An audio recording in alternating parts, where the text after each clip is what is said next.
Hey guys, I am excited to talk to you today about selling.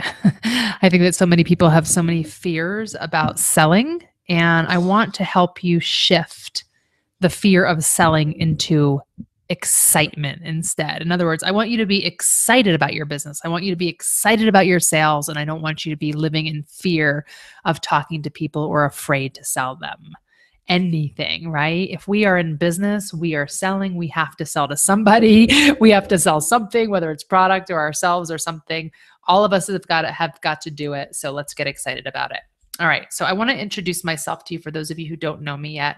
My name is Haley Hobson, and I am a board certified health coach. I'm a certified life coach, and I'm super passionate about holistic everything and clean eating. And I am excited that that's what I get to sell. I get to sell this idea of an awesome, clean lifestyle.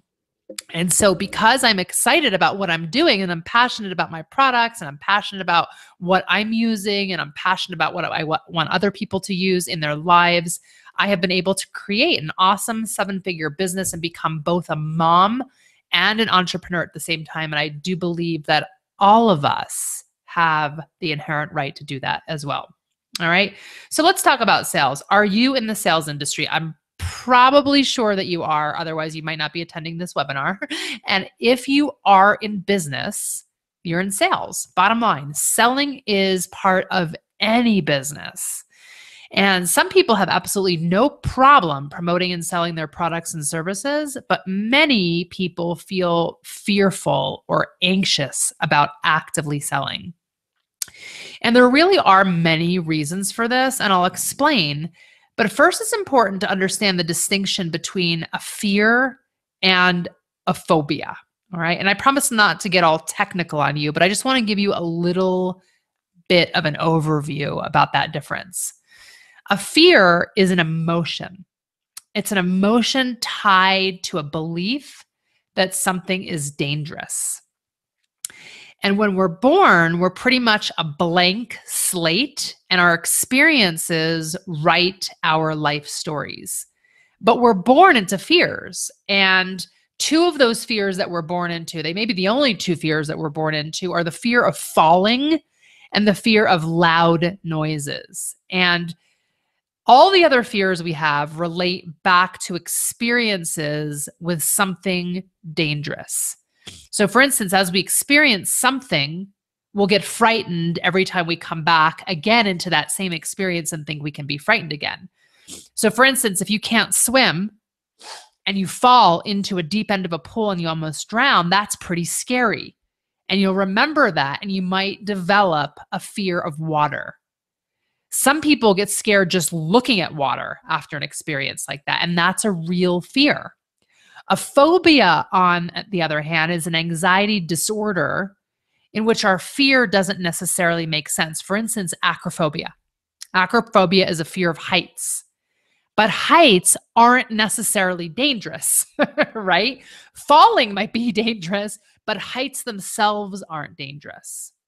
And actually, this is a phobia that I have. I have a fear of heights. Like when I go into a very, very tall building and it's all glass, I freak out. Or if I'm standing on like a bridge and I can see over it, like it's very hard for me to walk on some of those walking bridges. But the height itself isn't dangerous. Maybe it's a sensation in my body that I'm getting that I feel like I'm going to fall. But falling isn't reasonable because I'm super closed in a tall building that's all enclosed, right? Another one of those fears is the fear is claustrophobia, a fear of very enclosed places. A lot of people have this, like you're in an elevator or a very small backseat of a car. And this is unfortunately another fear I deal with. This is a real phobia that I have based on a past experience when I actually got stuck in an elevator as a child.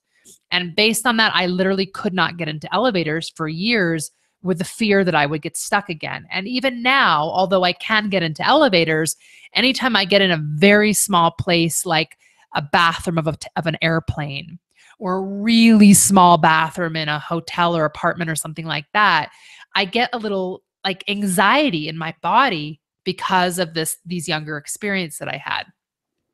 Now, a fear can become a phobia. right? So a fear becomes a phobia when the fear is persistent and it interferes with somebody's daily functioning. So if my fear of heights or my fear of small places interfered with my ability to carry on my life, like let's just say, for instance, I worked on, the 80th floor of an apartment in Manhattan, I could not get into an elevator or go up to the office that I worked in. That would interfere with my life, right? So when it interferes with a person's daily functioning, that's when it becomes a phobia. So if you have a fear of selling, it's actually a phobia because the selling isn't dangerous. I promise you're not going to die if you make a sale. I promise, promise, promise. So if you have a fear of selling, it can get worse over time unless you work through it. And guess what? The good news is I'm going to help you work through that right now. All right. So how do you diffuse a sales phobia? The first step is recognizing, first of all, what you are afraid of. And knowing the source of your fear is the very first step in overcoming your fear of selling. So you're probably not afraid to make the actual sale. Your fear or your phobia is probably tied into some aspect of the sales process. So what I want to do is I want to help you. I want to go over some common fears that are involved in this process of selling and see which one, and yes, maybe there's more than one, you feel like you can relate to. Because if you can just figure out, first of all, what you're afraid of, and then realize you're not going to die if somebody doesn't like you or if you don't make the sale, then you'll be able to probably move past that phobia. Okay. So the first one is that people will judge you or you'll make a bad impression. And a lot of people are afraid of making a bad impression. And none of us want to be judged, right? And you might be afraid that you're going to not have all the information, or you're going to use the wrong words, or you're going to slip on your words, or you might not be correct. And look, you guys, first of all, first impressions are made within about the first 3 to 4 seconds after someone meets you, and they're usually not even valid. We all make judgments based on our past experiences and feelings about something else that are then projected onto somebody else, and that includes you. And first of all, it doesn't mean that somebody's impression isn't going to change of you. I mean, I'm going to admit that a lot of people don't have a good first impression of me because I'm kind of an introverted person at first. And I'm like all down to business. And I'm not like that warm fuzzy, like, yay, I want to hug you all over. That's just like not my personality. But when I do get to know people and I become friends with them, I often hear, oh my gosh, you're like totally different than I thought you were in person, right? People's impressions can change after we get to know them. And again, somebody else might rub them the wrong way. And after you break the ice, so to speak, you might discover that it's really not them that rubbed them the wrong way or you that rubbed them the wrong way, right? What other people think of you is irrelevant. I mean, it really is, you guys. It's really based on their own stuff that's going on in their brain. You've got to get over worrying what people are going to be thinking about you. You've got to get over it. You have to stop being nervous that people don't like you or people are going to judge you. It's irrelevant. Just be your authentic, passionate self, and I promise you that will always win in the end. All right. The next fear is a biggie, and everybody experiences it to some degree. It's the fear of rejection. And it's one of the most deepest human fears. We're all wired to belong to a part of a group. We can be anxious about the prospect of being cut off from others or demeaned. And even though we all enjoy a little solitude, that is a lot different than feeling isolation, right? Deep down, most of us, even those of us who are introverted, we fear being left alone. And it's hard to walk up to a complete stranger, start a conversation, pick up the phone, start talking to people that you don't know, because it's going to trigger feelings of rejection. And if we're rejected, well, what does that mean? Does it mean we're bad people? Does it mean that nobody likes us? Does it mean we have nothing interesting to say? Does it mean we're too fat, too ugly, too tall, too whatever? Well, what are you making it mean? Because it doesn't mean any of that. I promise you. It does not mean you're not unlikable, or it does not mean that you're not likable, or worse, unlovable. It does not mean you're going to be alone forever. It does not mean that you don't have a great product. It does not mean that you don't have an awesome opportunity. What it means is that other person is not interested right now for whatever reason. They just got a new puppy. They just got in a car accident and have a bill that they didn't anticipate. They've got a new child going to college. They just got fired from their job. Their mom's in the emergency room. Their aunt had a baby. I mean, you guys, there's a zillion things that can be going on, and somebody saying no to you does not mean anything other than it's not the right time for them. So stop taking it to mean that it's rejection projected on you. Okay? The third one is that you'll seem pushy. A lot of common fears that we have is that we are pushy to other people. We've all had that experience of someone pushing on us and pressuring us, and it drives us nuts, and we don't want to be on the phone anymore, and we don't want to be in person anymore with them, and we don't want to be, no one wants to be this person, right? And we're afraid to be seen as this person. So we're so afraid that we literally avoid all conversation. Well, that makes sense because there's a lot of people that are interested in what we have to say. And I have got to tell you guys, like, I don't ever think I'm being pushy because I always feel like I'm right in front of my exact avatar, my client avatar. I have a solution to a problem my audience wants to hear. That's why they're liking my Facebook page. That's why they're subscribing to my newsletters. That's why they're in my system. That's why they're showing up to my events. And if they don't want to be on my Facebook page anymore, if they don't want to come to my events, they don't have to come. They don't have to subscribe to this webinar. They don't have to like my post. They don't have to comment. They can go away. They can unsubscribe. So if they're in my world, then, and they're asking me questions, I'm not being pushy. I'm solving a problem. So if you are so worried about being pushy that at the first non-interest that somebody gives you, then you'll never get to the close because you'll just walk away. All right, no good. All right, another thing that you might be afraid of is that something's going to go wrong. Well, it probably will, just so you know, but things go wrong all the time. You can't control that. You can't control, if you don't meet your client's expectations. You can't control if they don't like what you sold them. You can't control if both of these things happen, right? There's going to be plenty of people that are dissatisfied with everything that goes on in their life. A lot of it is beyond your control. Other people's feelings are totally beyond your control. Okay?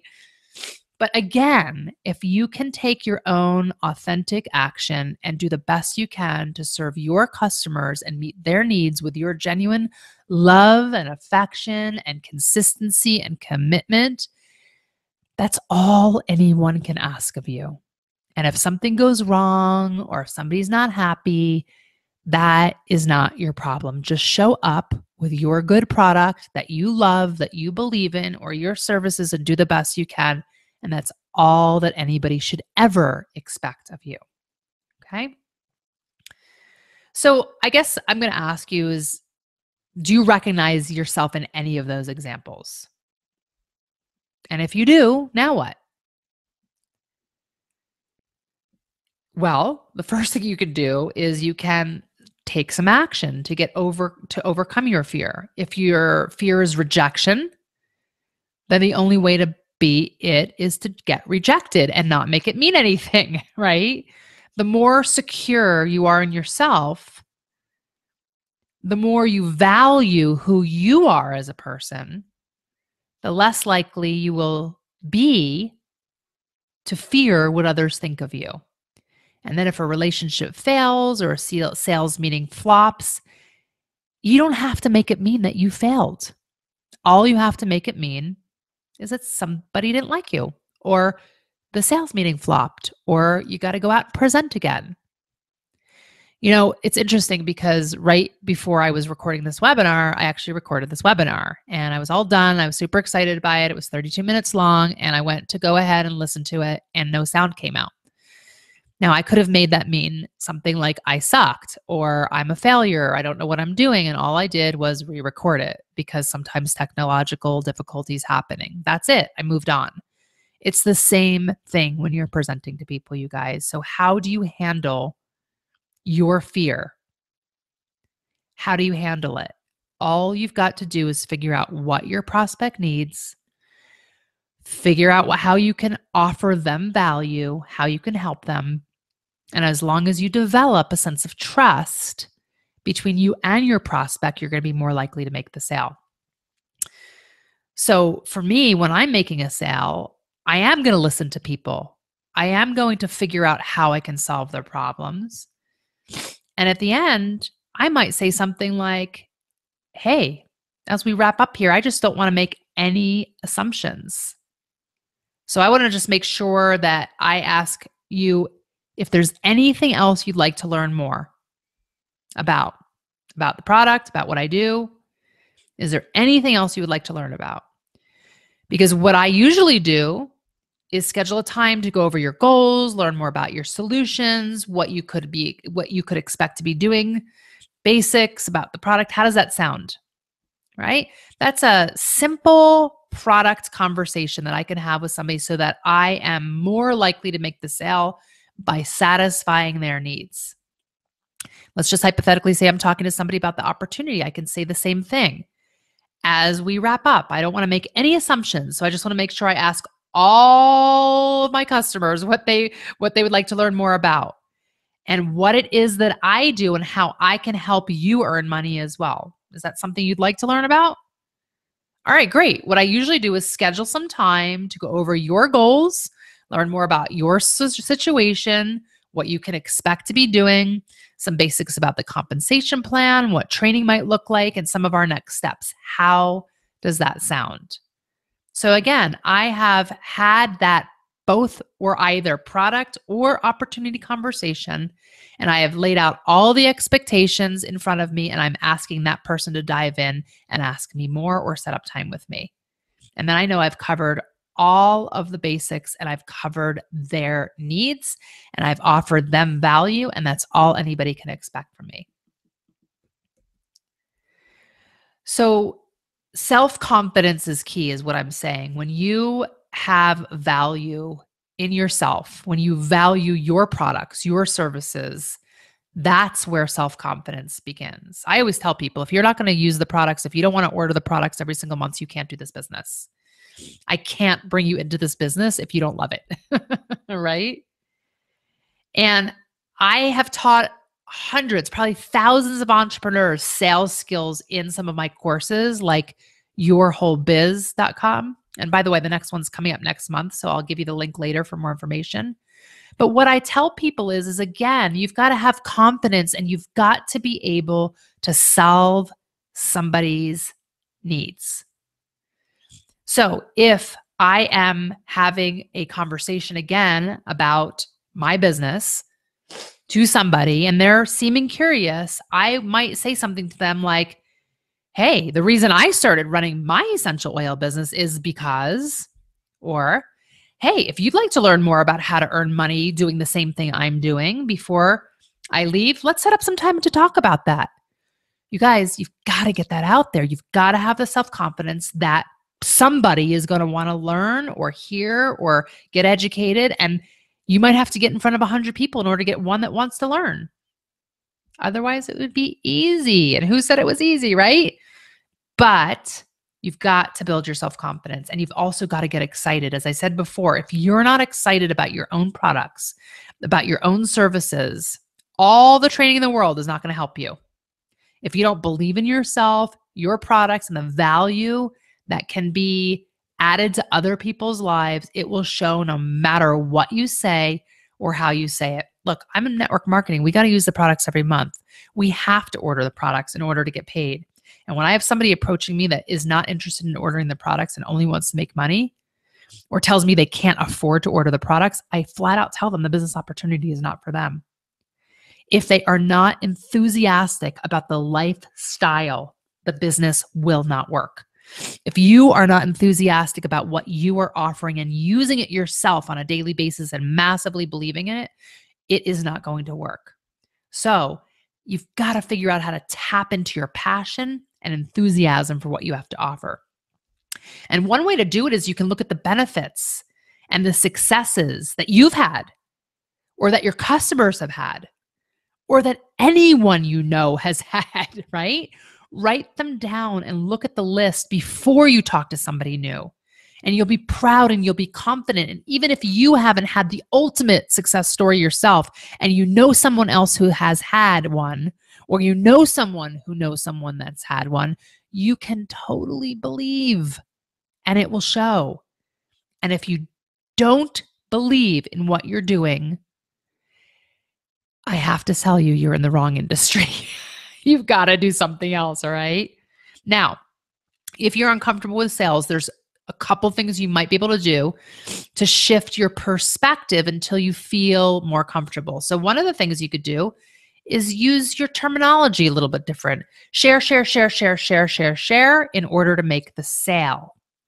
If you see yourself as being passionate, enthusiastic, and sharing, then you're offering a solution. And you're finding a way of representing your business that feels comfortable for you. If you don't want to ask for the sale, offer a solution. Okay? You don't have to convince somebody to buy anything, because if you do, they're not your ideal client. You are not convincing people to buy. You're helping your ideal client find a solution to a problem or a challenge. So you identify the pain point.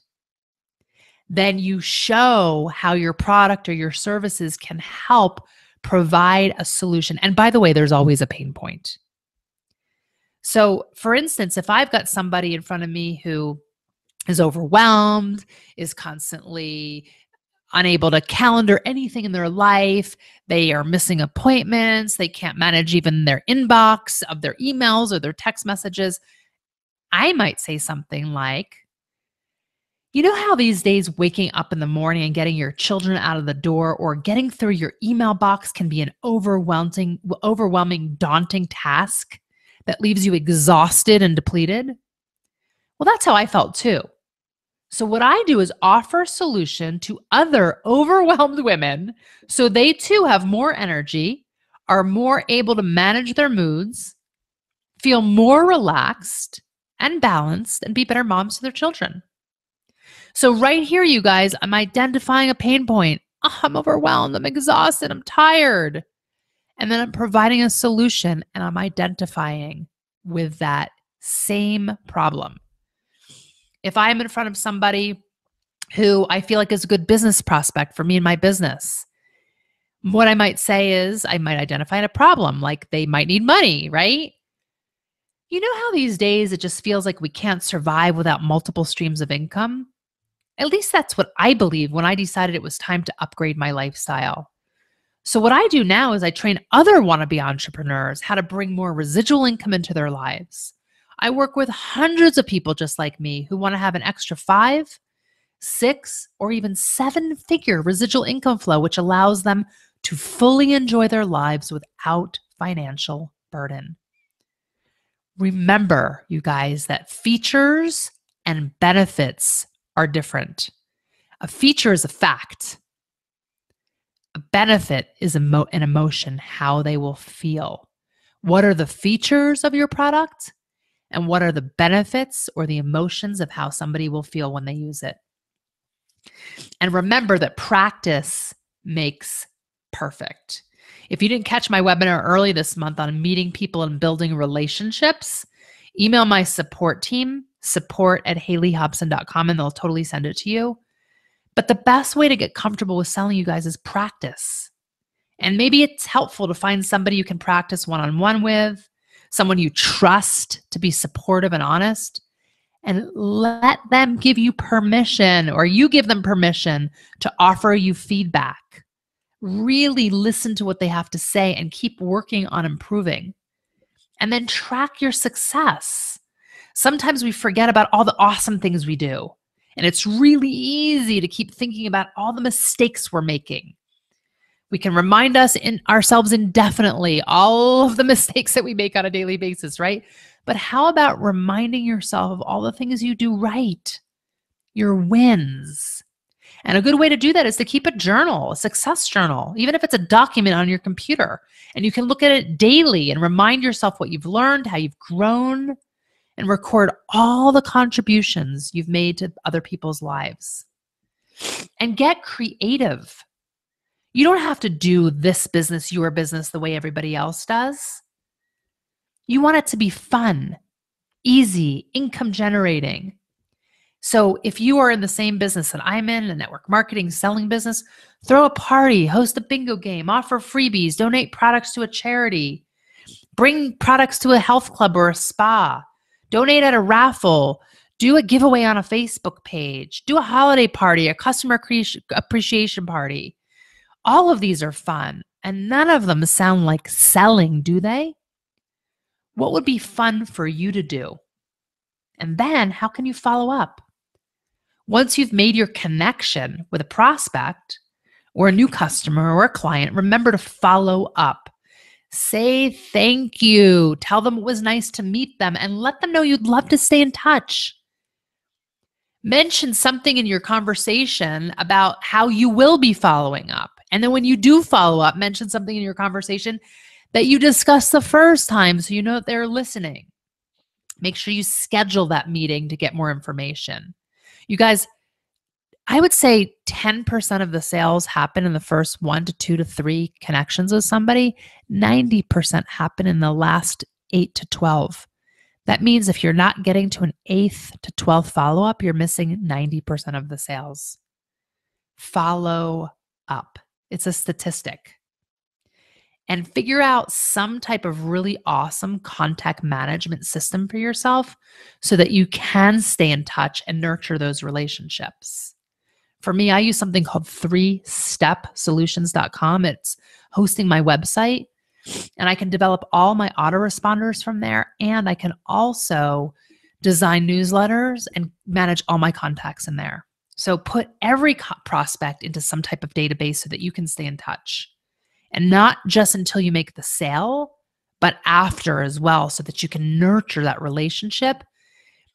Email contact is awesome. That's why I use a contact management system. Just don't overdo it. And social media is super effective. And when you post on Facebook or Instagram or wherever you're posting, make sure you look at the comments and respond or like and maintain a connection with people. And newsletters are a fantastic way to make sure that everybody knows what's going on in your life, right? You guys are probably on my newsletter list. That's how you're here. You're subscribing. I give out something every Monday to give people an update of what's going on in my world. And then Wednesday, I have another one that goes out about my whole you update. And Fridays, I do an essential oil recipe. And so I'm feeding content out there. So if somebody comes into my world and they're not ready to purchase right then and there, it might take them 3 months or 6 months or a year or 2 years, but that relationship is being nurtured by giving them some details of me and my life and my stories so they start to feel an intimate connection. So staying in touch is awesome, and it can be casual, it can be easy, it can be friendly, and it's another way of soft selling your business. So hearing all this, what are the benefits of making these changes? Well, first, when you change your perspective about selling, you'll see it in a different way, right? And by seeing things differently, by having a different thought, you have a different feeling. You're having a different experience in your body. And all of a sudden, that feeling of fear can now be turned into excitement. So selling, instead of it being a challenge and something you want to be avoid, it can be a challenge and something you look forward to. When you change your thought, when you change your perspective, it's easy to change your feeling and your behavior, your actions, and then your results right after it. However, with that said, sometimes we will change our perspective and our behavior, and we won't always get the results we want. And that's okay too. Just remember, you can detach yourself from the outcome. You can let it go. There will always be another opportunity to try again, to learn from that experience and move on. Even when we do our best, you guys, there's times we won't get the outcome we expect. So don't expect it. Just love on your business, all right? So to recap, let's talk about a couple of things we talked about today. Let's get excited about our businesses. Let's shift our perspective and see things in a new way. Let's practice so we become more perfect. Let's track our successes and remind ourselves what we did right. Let's be creative and have fun introducing our products and services. Let's follow up and nurture our relationship. And let's remember that each one of these steps makes it easier to turn our fear of selling into excitement. And if you're interested in learning even more about how to up-level your business in general, about how to create a rock star business, check out yourwholebiz.com. Like I said, I'm launching next month. It's going to be awesome. I do it once a year, and we have incredible topics and guest speakers and experts in every aspect of this industry to teach you on how to be the best, the most rockstar version of yourself in contact management, in marketing, in selling, in social media, in online businesses, in taxing, accounting, treating your business like a pro. We have it all in this course, and I encourage you to take a peek. I think you're going to like it. All right, you guys, I will see you online. Make sure that you're on my Facebook page, Haley Hobson Whole You, so you can catch those updates there. If you're an Instagram person, I hear you. I'm on Instagram at Haley Hobson. And if you love checking out those Pinterest boards, I do them too at Haley Hobson 69. All right, I'll catch you online, and I'll see you soon.